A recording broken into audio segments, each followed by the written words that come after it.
I'm Bonnie Bona. I am an Ann Arbor architect. I've been in Ann Arbor for 30 years. I work for the Clean Energy Coalition doing energy efficiency work on buildings and renewable energy projects. I'm a member of the AIA. I'm a lead AP architect, but the most exciting thing for me is I'm an ambassador for the International Living Buildings Institute. Does anyone in the room familiar with them or the Living Building Challenge? I know Wayne is, and Matt. Well, this to me is the most exciting part of where buildings are headed. The Living Building Challenge is, most of you are familiar with LEED. LEED has a long checklist. You have to accommodate certain things. You can do them to different levels and you get scores. With the Living Building Challenge, you must do everything. It is mandatory. There are no options, and it is based on proven performance, not modeled. So this is the ideal that LEED is headed for. I give LEED a lot of credit for bringing along the larger populace in getting everyone, helping everyone able to do initial things, but this is where we're really headed. The Living Building Challenge, it says here that it's rooted in place. All of its requirements are based on, harvesting local energy and water, adapting to local climate, and that's where I think it comes in directly with healthy ecosystems here in Ann Arbor. Is it's to design a building that was meant to be here, not just anywhere. The Living Building Challenge allows several kinds of projects. You can include renovations, landscape projects, buildings, as well as neighborhoods. This is a really important piece. Do many of you know of the Duane Zader, I'm not even going to be able to, the transect, the Cyback. I'm sorry. Anyhow, the transect is the cross-section of the urban environment, going from the most concentrated areas in downtown to the most rural areas in the wilderness. And that transect goes through neighborhoods to suburban areas to farmlands. For the Living Building Challenge, the concept of the suburban neighborhood has been removed. It does not live in the Living Building Challenge because it is not walkable, innately walkable. If you have a suburban area that is not walkable, it must either become more urban or more rural. So that's a key difference here. And I only want to mention this briefly. Scale jumping is the concept that not every solution is appropriate to a single site. As an example, in Ann Arbor, while we like solar and we like trees, most homes have one or the other. So if you can provide enough solar on your home for the house next door that has shade, that's the concept of scale jumping or sharing resources rather than trying to do it all on one site. This is a list of all the imperatives. This is what you must do to qualify as a living building. And I'm going to go through these fairly quickly, but I wanted to share a lot of images and ideas with you. If anyone's interested in learning more about this, I have 3 one-hour presentations that go into this in depth. But there are 7 petals, so I'm going to go through each petal, and then under those are the imperatives. Under the site petal, the concept of restoring a healthy coexistence with nature, balancing nature with buildings. Imagine buildings that are better for the ecosystem than if they didn't exist. That's the goal. So number 1 is limits to growth. Projects can only be put on previously developed sites. No floodplains, no wetlands, no prime farmland. They must be put in urban areas. Urban agriculture is an integral part to every building. Depending on your size, there's a different requirement. This is an example where scale jumping might be appropriate. You have a small neighborhood development, and you accommodate your urban agriculture in a community garden rather than on your individual sites. But every building, I don't care if it's downtown or it's in a neighborhood, must have agriculture on site or accommodated. Habitat exchange. The concept here is that every time we build on a site, we displace nature, we displace animals, we displace plants.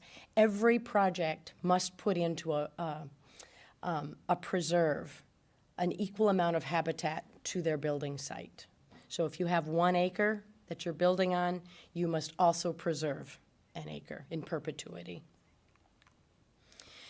The car-free living, this is not to eliminate car use, but if you think about the neighborhood that you live in, can you walk to most of your monthly activities? Can you walk to the grocery store, to the hardware store, to the drugstore, to get your hair cut? Is mass transit accessible for work at the hours you need it? If not, you do not have a walkable neighborhood. So even here in Ann Arbor, we like to think we're walkable. We have a long ways to go. The idea here is that everyone in the neighborhood has the option to be car-free by choice. It's not required. The next pedal is water. This is creating water-independent sites, buildings, and communities. Net zero water. You must use only the water that falls on your site, and you must deal with every bit of water you use to either filter it or infiltrate it. Ecological water flow. This is really talking about stormwater management. You're not to flood your neighbors. You're supposed to be recharging the land. And by this imperative, you must. There is no other choice. There is no, I'm too small and I don't need to meet stormwater requirements. By this, you do, period. The next pedal is energy. This has just one imperative, net zero energy.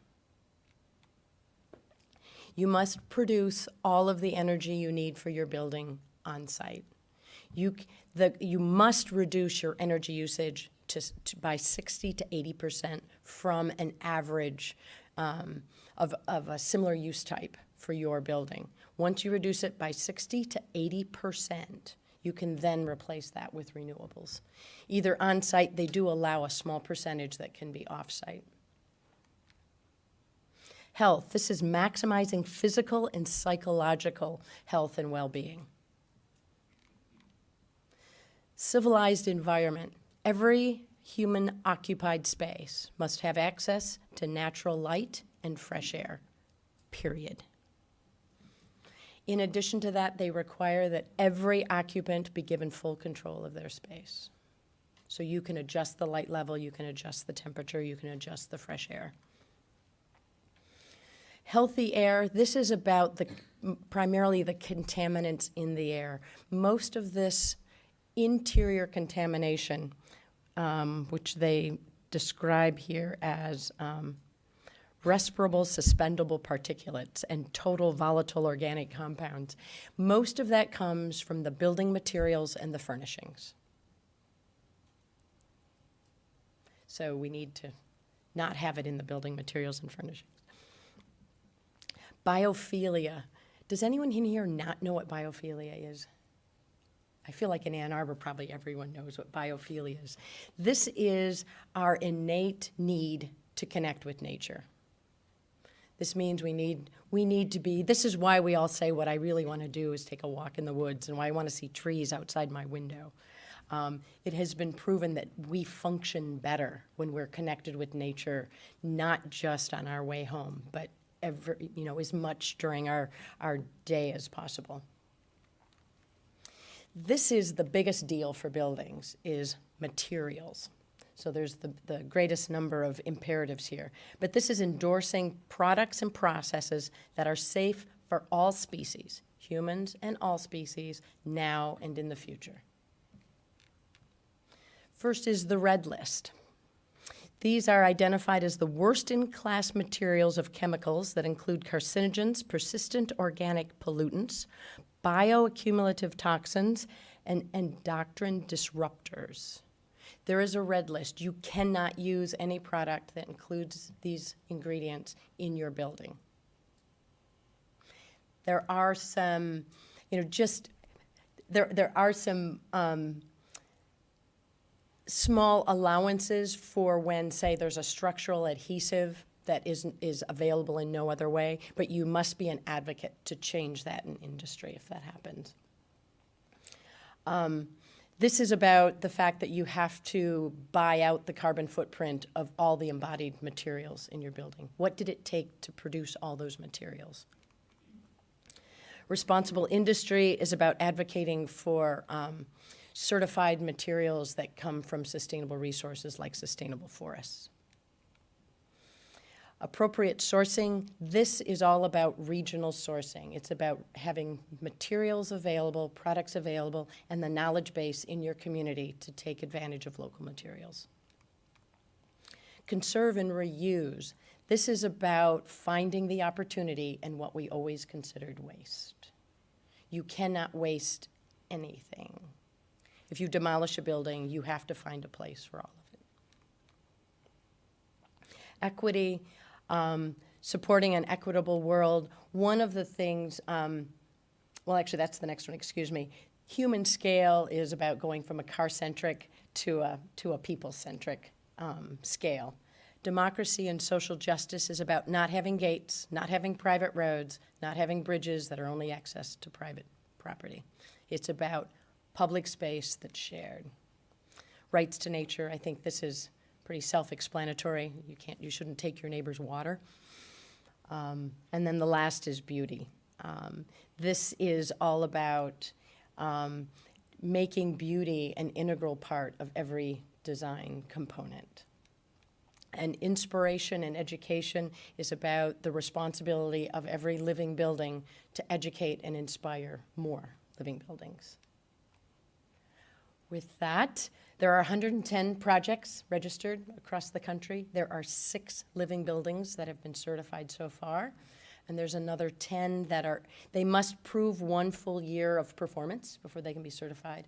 And there are 10 out there right now that are under performance review.